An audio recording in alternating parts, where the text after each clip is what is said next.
What weren't you prepared for?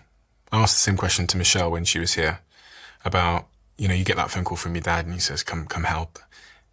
One has a vision of what that might look like, but there's surprises. Michelle talked to me about so many of the things she had no idea would be the case. I wasn't prepared you're not prepared for any of it. There's nothing that trains you for the experience. And I think one of the things you realize pretty quickly is like power, just like money, makes people more of what they already are.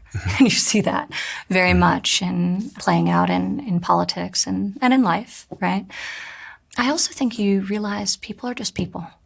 Like you look at, and I had exposure to some of the great leaders of business, and now I was being exposed to leaders on a global stage of countries.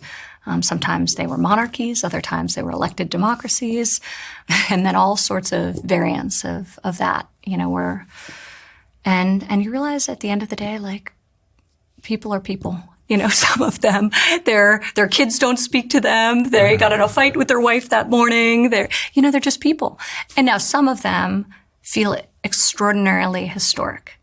You meet a person and say, this person feels consequential.